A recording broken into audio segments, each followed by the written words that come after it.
sit on her chair as chairperson. Then the three paper readers are there.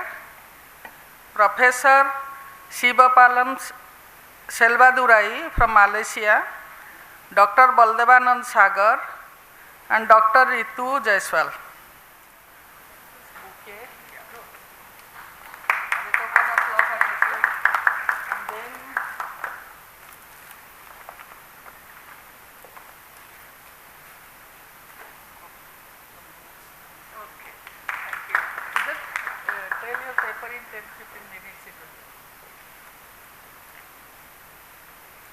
And we have three scholars,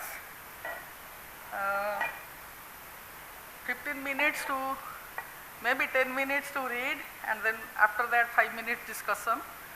Then there will be madam's comment and some questions will be discussed.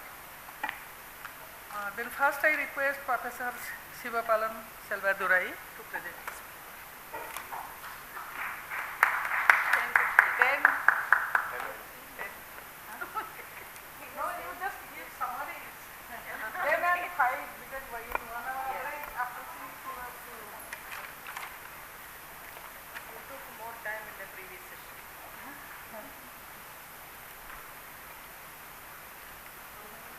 Okay, a very good afternoon to everyone. Is it evening? And I'd like to thank the organizers for inviting for this talk, and particularly Professor Panir for his network in Malaysia. My name is Sivapalan Selvadurai from Malaysia, and I will be briefly talking about this idea of Saivism and diversity towards a harmonious living. This idea came about as a consequence of previous work. I've been engaged with this school for 2.5 years in Malaysia. So from that experience, I'm drawing from that encounter with this philosophy. So by way of outline, I'd like to give a brief background of this topic, and then followed by the problem that I want to address, and then since time does not permit, I might just skip some of this part. And the area I want to focus on is to what extent this idea of Saivism provides this holistic view for harmonious living. That's my focus, and then I'll conclude. By way of brief background, it's about the idea of the context of Saivism. I'm trying to draw on this experience of this idea. In Southeast Asia, as you all are familiar with, we have this perennial problem of this coexistence in this diverse civilization. It's not one civilization. You have Chinese, you have Islamic civilization, you have the indigenous civilization. So that there are diverse civilizations. So we have this problem of coexistence, and so that's why I was thinking to what extent how this, I want to get inspiration from this Saivism, how we can coexist, and these differences, I mean, even within India there are so many diverse schools of thought, so I presume it's similar down here as well. Next. That is the context of diversity, and I want to see how religion, which is supposed to provide the norms and values, and how it can address this existential issue in our daily life, particularly in terms of freedom and faith, fear, security, what is right and what is wrong, and these are the issues that we encounter. So the problem here is about what are the holistic concepts that is found in this religious belief in Saivism to address this issue of how to live harmoniously in a particular community or in a particular country, in a nation. And basically, the basic research question is, what are the holistic concepts that are found in this Indian religious tradition of Saivism? In particular, I'm trying to focus on Saivasitanda as a focal point because as you know, Saivism is also another broad area, so I have to focus on particular school of thought. Next. And this particular school of thought is amongst the various Saivism school. You have Saivasitanda as one of the school of thought, and it's primarily found in the south, in the Tamil community. And as you know, historically, the Malaysian Tamils are predominantly Saivites. So that's where I'm coming from. Next. Okay, by way of method, I mentioned just now, I'm drawing from the Saivasitanda sources.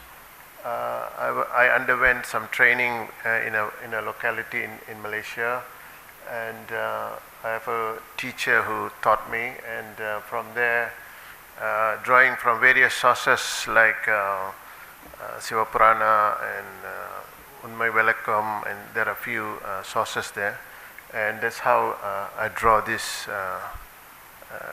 literature from, as well as I've interviewed some of the priests who have been engaged, particularly priests from Sri Lanka, because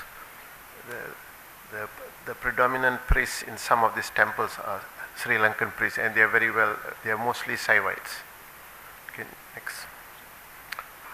Okay, next please.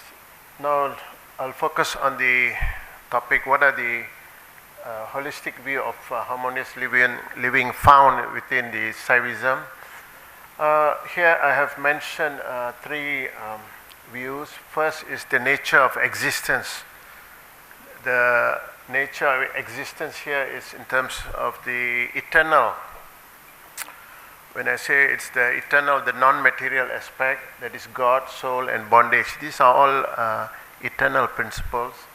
And there is this idea of a God and soul as intelligent and bondage as non-intelligent. Those are some of the integral part of the existence in terms of the ontology. Second is in terms of the goal of human soul, that is the idea of the human soul itself is to live harmoniously and transgress from this material to the spiritual world. So there is this idea of holistic transgression of soul. And the third is the means of harmonious living. That is where I want to finally focus on what are the means of, meaning to say the practices. Next. Okay, in terms of the nature of existence, we have this three key eternal God, soul, and I think it's somewhat similar to most of the tradition here. But what I want to highlight here is the third part, the bondage, where Saivism offers a slightly different take on that. Next. So the triple realities here are the God, the soul. Here there is a metaphor for soul as cow or pasu. Pasu is, and it's supposed to be a giver, a compassionate giver, but at the same time it is also trapped. It's entrapped. It's like a wheel. It's under the attachment or bondage with this world, and as a consequence, it is ignorant. I think that's the key point there. And in this bondage, you have three components of this bondage: ego, karma, and illusion, maya. And there are some differences here. That's what I would like to highlight. Basically, the point here is that to realize this, the position of soul within this God and this bondage in this world. And in order for the soul to realize, it has to it has to act in a harmonious manner so as to sustain. Next. So the point here is the integrated, the holistic view here is the integrated and interdependent nature of the soul with the God as well as the bondage with the world.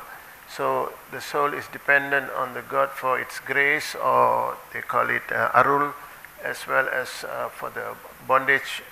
The soul has to go through the material world in order to realize there is no such thing as negation of bondage.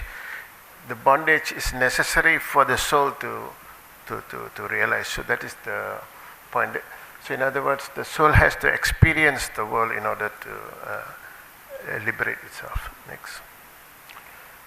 So the second point, the holistic view, is the goal of human living. What is the goal of human soul? Is to get rid of the three impurities I mentioned just now in terms of the bondage. We can examine the bondage next. The three bondage or the impurities that the soul is attached to is the anamam or the ego, karma, and maya. So the key point here is the ego is the root cause of the soul's state of ignorance, and karma, which is the deeds performed in the previous life, and it has to go through that phase. And the third part is the maya, which is the current attachment, and the soul has to ensure that it has to release from this darkness through awareness and knowledge. I think that's the key point there. And here you can see maya is the material cause, whereas the ego is the immaterial cause. Next. So the goal of human living is to arrest or to remove all these three impurities, that is the ego, the bondage, as well as the karma, to reduce.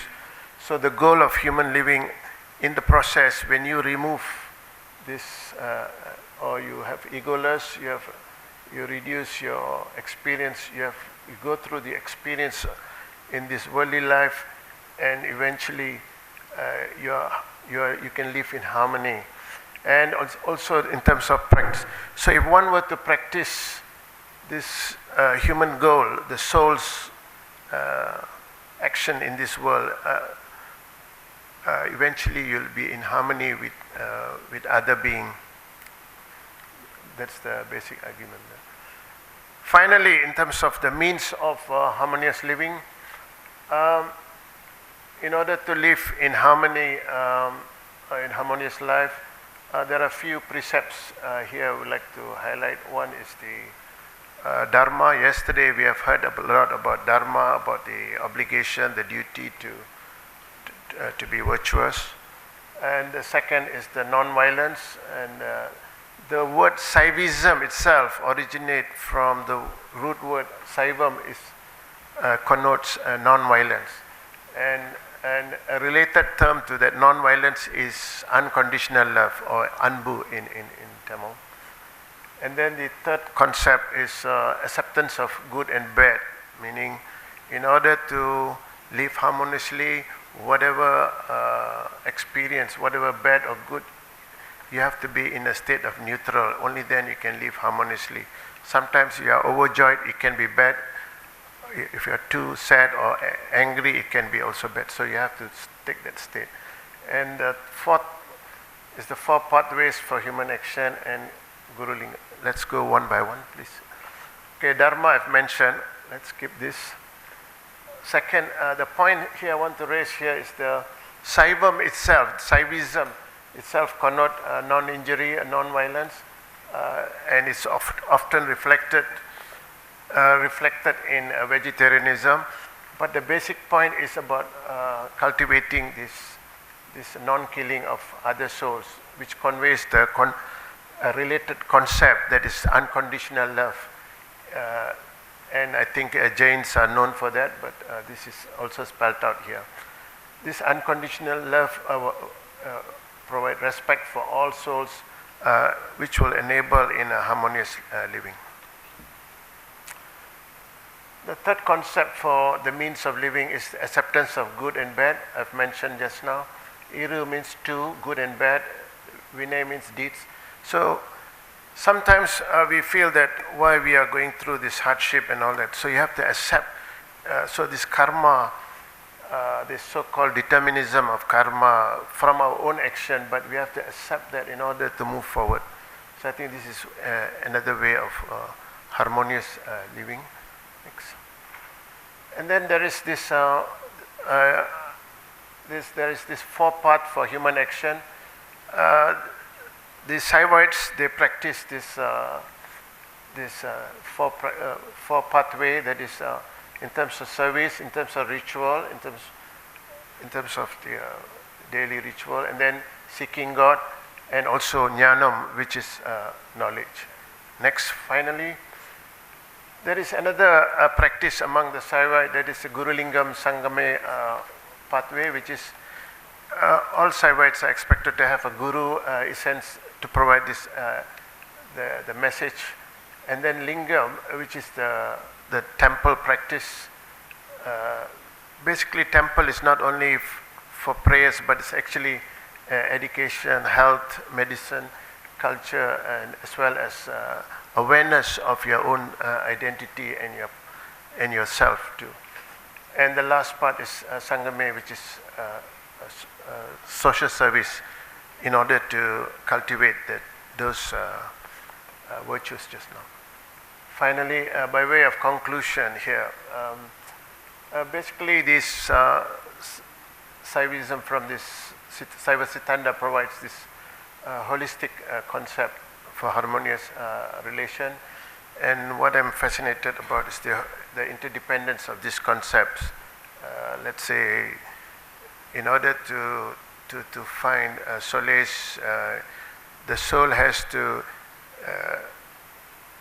engage with God, as well as in terms of your actions, in terms of cultivating love, as well as other actions that will bring about this positive relationship. And this can be applied in all spheres of life, family, nation, etc. Thank you very much.